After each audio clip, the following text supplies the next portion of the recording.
Nerdbox. Everybody, this is Dave and Jen, and we're here to talk about some recently discovered websites that were put up and published for Scream 3 that told a little bit more about what was going on in the Scream universe and Sunrise Studios. Now, there are 3 websites, and there are going to be 3 videos, because the other 2 videos are going to contain Easter eggs.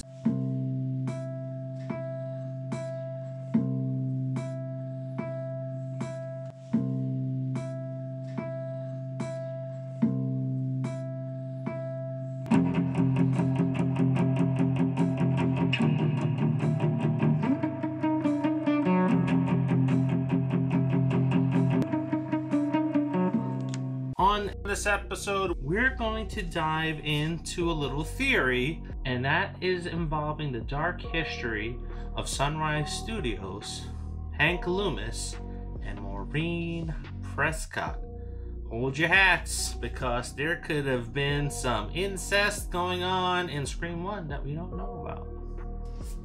Sunrise Studios was founded in 1959 by producer Don Crosby and editor Don Gordon, quickly rising to prominence in the 60s and starting and partnering with Milton Films in the 1970s.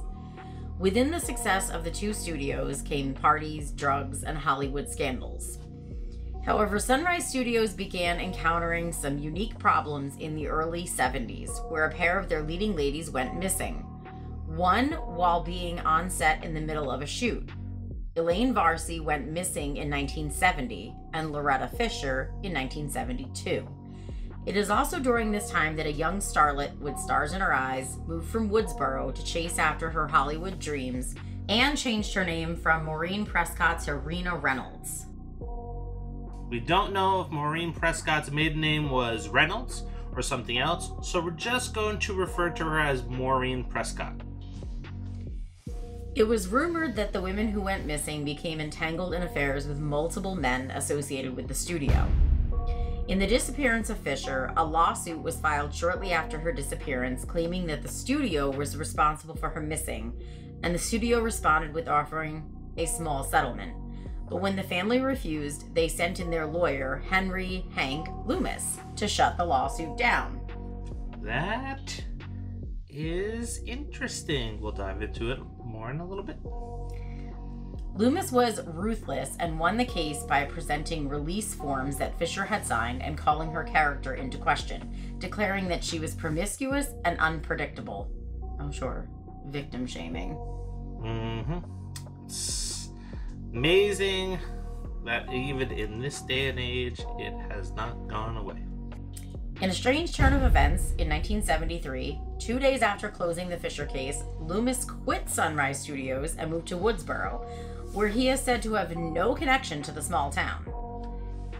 Towards the end of Scream 3, we learn that Sidney's mother was raped shortly after arriving in Hollywood in 1969, in what John Milton described as her not wanting to play by the unwritten rules of building a career as a leading lady. In February of 1970, Rena Reynolds placed Roman up for adoption, the same year that Elaine Varsi would go missing. Rena wouldn't hang around much longer after that, leaving Hollywood in early 71. So I think it's really safe to say here that Maureen knew Hank Loomis back in the days of Sunrise Studios. I feel like it would be impossible for her not to have known him, because if he's like the lawyer for the studios, then I think everyone, I mean, because, correct me if I'm wrong, but I believe that everyone has to kind of sign off on legalities like non-disclosures and that sort of thing, and the lawyer would have to be present. But what we don't know is, were they in a relationship at that time? And being that he was tied to cases, rather than just quitting, he just like, oh, case is over, I'm done, I'm bolting, I'm going to go see my honey. And brought along his wife and kid, too. Well, he wouldn't have had a wife and kid at that time. Well, he may have had a wife. Maybe. Just because Billy wasn't born yet doesn't mean he didn't have a wife. Now, I'm personally leaning towards that they probably had a romantic relationship back in Sunrise Studios. She left because of what happened to her. Probably a little pissed off at Hank for having to defend the studios, and him probably disgusted with himself, he went to follow her to Woodsboro. Well, and I think it would make sense later on down the line when we learn that they were, I mean, hearsay, obviously, we don't really know that they were having an affair, even after they were married and had kids. It would make sense, right? Because it's kind of like rekindling an old romance. Yeah, so there's about a year to 2 years that they wouldn't have seen each other because she had left, and then the case had gone on for a year. So he was away in Hollywood. They were in Woodsboro, so they were probably not connected at that point. And, you know, she could have hooked up with Neil at that point, and they could have been in a serious relationship, could have even been married within that time frame. And then here he comes. He pops up in Woodsboro, and it's like, oh, the old flame is rekindled. Yeah, yeah. Hank must have been aware of what was occurring with the studio producers and the women there, including Maureen. I think that makes him just as guilty. Yeah, he would be just as guilty as John Milton and all the others. Sydney wasn't born until 1979.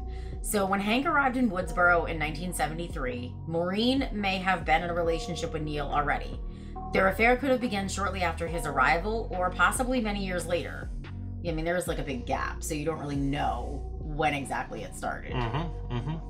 Now, here is the interesting thing that I kind of threw up in the beginning is, what if Billy and Sydney are half brother and sister? I would prefer to just think that Sydney is Neil's daughter, because that's a whole other level of nasty that I don't even want to get into. We don't know. Maureen got around. She knew Neil Prescott back in the early 70s. He followed her to Woodsboro. That affair could have picked right back up, and okay, first of all, you can't sit there and say Maureen got around. She was raped. No, I'm not talking about then. I'm talking about later in life, because of dealing with the trauma of having been raped. It turned her into sleeping with Cotton and Hank and Neil and God knows who else, because she was the town drunk. Okay.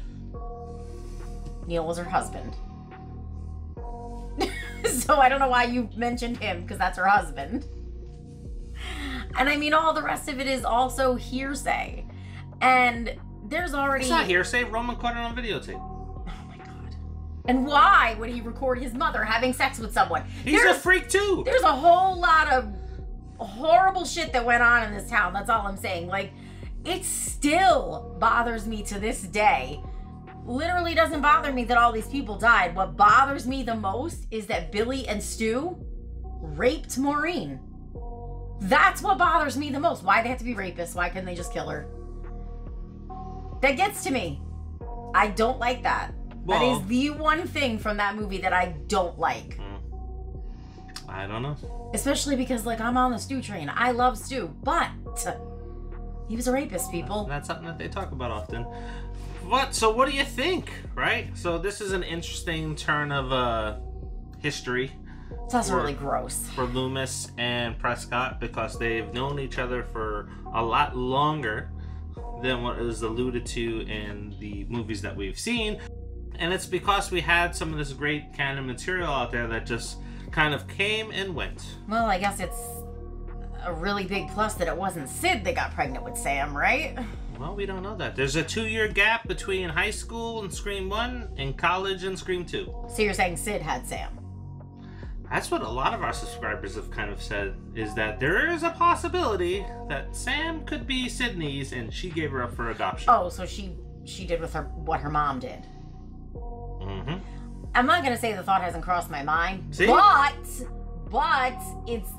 Now I don't even want it to, thinking that Billy could have been her brother and her baby daddy. Just... No. We need Maury. Anyway, so let us know what you think about these details. Like I said, we're going to be dropping some more videos in regards to the other websites that were made available. They've been archived, so you can't really get to them on your cell phone. You have to put in a link a certain way in order to get to it. Most of the subpages and menu items still function. There's a lot of great information on those websites. Yeah, there's some cool things like career opportunities. So they have like some jobs listed. Yeah. I have to say that the one for Gail kind of made me more of a fan of her.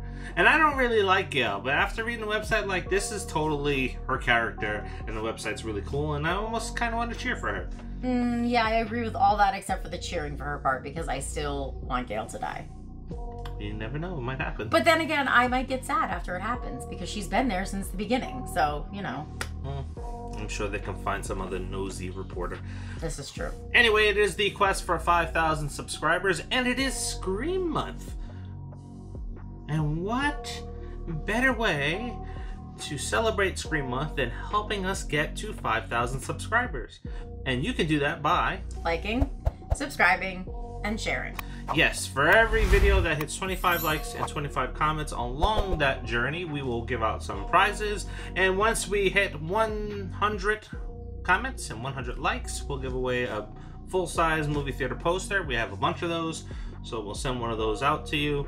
And when we hit 5,000 subscribers, you'll get a chance to win this box of Strawberries and Scream cereal straight from the UK, signed by Matthew Lillard and David Arquette. Yes.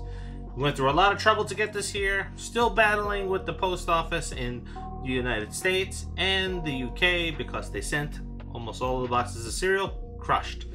Yeah, and they don't care. No. Anyway, thank you for watching this video. Let us know what you think about this latest piece of information if you did not know about it. Or if you did, hey, what do you think? What's your theory around the dark Loomis Prescott family secret? Is Sid and Billy brother and sister? Small towns. Yep. Just, Anyway, until the next, see ya. See ya.